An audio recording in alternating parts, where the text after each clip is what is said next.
Welcome back to the Deep Dive. We're here to sift through the sources and pull out the key insights for you. Today we're tackling something, well, frankly painful. The dreaded night cramp. That sudden, awful muscle spasm that just yanks you out of sleep. I know I've been there, and I bet many of you listening have too. Leaves you feeling wrecked, doesn't it? Now here's the twist. We're not talking pills or supplements today. We're looking at yoga. Yeah, yoga sounds a bit surprising, maybe. But we think it's this really powerful, subtle tool, especially if you're over 50 and dealing with these cramps. Our mission, to figure out how yoga, used the right way, can lead to better sleep, less pain, more freedom. And it's not just the physical pain, is it? From what medical folks see, these night cramps can really mess with your head too. They often create this sort of anxiety, almost a fear about going to sleep, just waiting for it to happen. It can be as bad as the cramp itself. It really traps people in a cycle, undermines everything. Exactly. Which brings us right to the heart of it, this kind of paradox. You mentioned yoga for cramps, and people might just look at you funny. Some might even think, yoga, wait, doesn't that sometimes cause cramps? Yeah. And you know what? It's a totally fair question. That's what we're here to unravel today, both sides of it. How to make yoga work for you. Okay, so let's unpack that surprising angle first.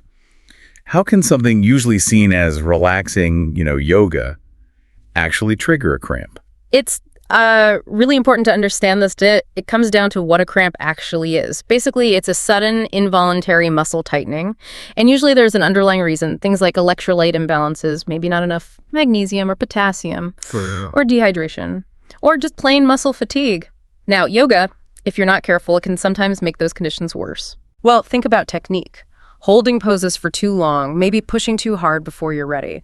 Some poses really stretch or challenge specific muscles, like your calves or hamstrings. If you overdo it or your form isn't quite right, you can overload those muscles.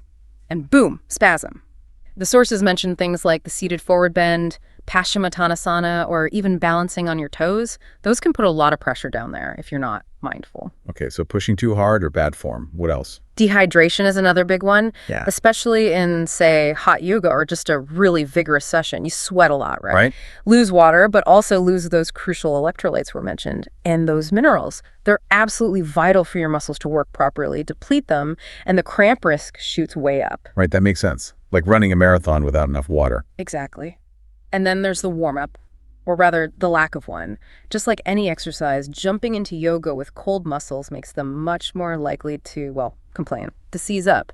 You wouldn't floor the accelerator in a cold car, would you? Muscles need that gentle preparation too. That really does underline how important it is to listen to your body, doesn't it? Even with something beneficial like yoga.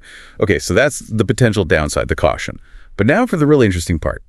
How does yoga, when done right, become this amazing tool against cramps? Because the sources say it's actually one of the best long-term therapies.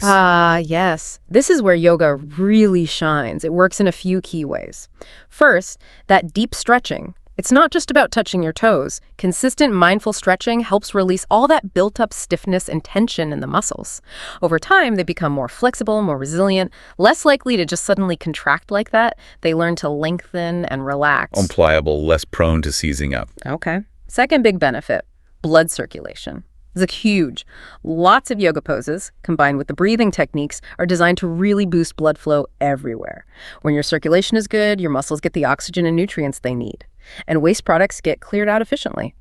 This fights muscle fatigue, which, as we said, is often a precursor to cramps. Nourished muscles are happy muscles. And less tired muscles are less likely to cramp. Got it. And then there's the mental side. Don't underestimate this. We know stress and poor sleep are often tangled up with cramps. Yoga is fantastic for stress reduction. It helps calm the nervous system. And calmer nerves mean better sleep. When your mind and body are properly relaxed, your muscles get deeper rest too. Less chance of those nighttime spasms. It's all connected. Mental calm leading to physical relief. The whole body thing. So this isn't just theory. What does this mean practically for someone listening right now wanting relief? Let's get into some actual practices, simple things people can do at home, maybe even right in bed. Absolutely. Let's talk about 5 simple, effective ones. First up, downward facing dog, Adho Mukha Svanasana. Most people know the shape, that inverted V. But for cramps, really focus on lengthening the whole back of the leg. Lift your hips high, press your heels down gently.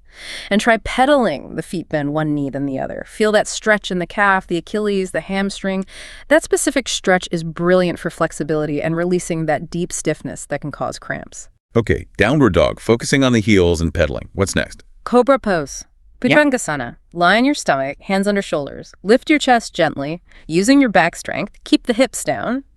Think about opening the front of the body. It's not just stretching the chest and abs. It helps spinal mobility and eases tension in the lower back and hips. And sometimes tightness there can actually contribute to leg cramps or nerve issues. So a relaxed spine helps relax the legs indirectly. Interesting connection. Cobra for spinal health affecting the legs. Number 3. The seated forward bend. Paschimottanasana. Sit with your legs straight out. Inhale, reach up, exhale, fold forward from your hips. Keep your back long, don't just round over. Reach for your toes or ankles. Breathe deeply into the stretch. This one is maybe the most direct stretch for hamstrings and calves, common cramp zones. Breathing into it tells your nervous system it's okay to let go of that tension. Seated forward bend, hinging at the hips, breathing deep. Okay, number 4. A seated half twist. Ardha Matsyendrasana. Sit tall, legs out. Bend your right knee, cross the right foot over the left leg. Place your right hand behind you, wrap your left arm around the right knee, and twist gently to the right. Keep the spine long. Then switch sides. This is great for releasing tension in the spine and the muscles around it. Think nerve health again. A calm, well-functioning nervous system sends clear signals to muscles, reducing those random, uncontrolled spasms. Twists for nerve health and muscle signaling. Makes sense. And the last one, you mentioned one for in bed. Yes. Super simple, super effective. A simple calf stretch in bed. Just lie on your back. You can use your hands or loop a towel or belt around the ball of one foot. Gently pull the foot towards you, keeping the leg fairly straight. Feel that stretch in the calf. Hold for maybe 30 seconds. Repeat on the other side. You can do this right before sleep as prevention, or even gently if you feel a cramp starting. Immediate targeted relief. Love that one. So easy to do. Okay, so these poses target flexibility, circulation, nerve health. You really start to see how yoga isn't just stretching, it's this whole system working together. And to really boost its effect against cramps, there's another piece, right? Nutrition. Absolutely critical. It's often overlooked, but cramps can be a huge red flag from your body saying, hey, I need something. Mm-hmm. And very often, that something is magnesium. Magnesium is just essential. It plays a massive role in helping muscles relax. It counteracts contraction.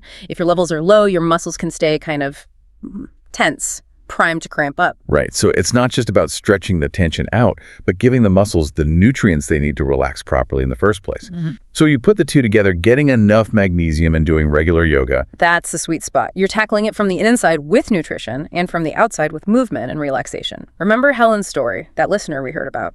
She started deliberately adding magnesium-rich foods, things like spinach, almonds, even a bit of dark chocolate. Oh yeah, I remember that. And when she combined that with her yoga practice, big difference. Her muscles had the fuel they needed to function smoothly, and the yoga helped them stretch deeply and truly relax. The cramps significantly reduced. It's about that synergy. Inside and out, a really holistic approach. Which really brings us back to the main message here, I think. Health is this journey, isn't it? It's about listening. So if you're listening and you've been feeling worried or just exhausted by night cramps, please don't feel discouraged. They aren't some kind of inevitable sentence, especially with aging.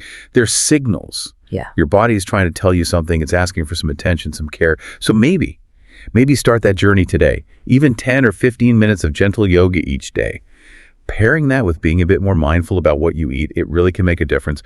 Think of the yoga like having a conversation with your body. Listen carefully, responding kindly. Absolutely. We genuinely believe you can find that comfort again, that freedom in your movement, reclaim your sleep. And maybe a final thought to leave you with. If your body uses something as, loud as a cramp to send a signal, what other, maybe quieter messages might it be sending? About your overall well-being, what's one small, consistent thing you could start doing today to really begin listening?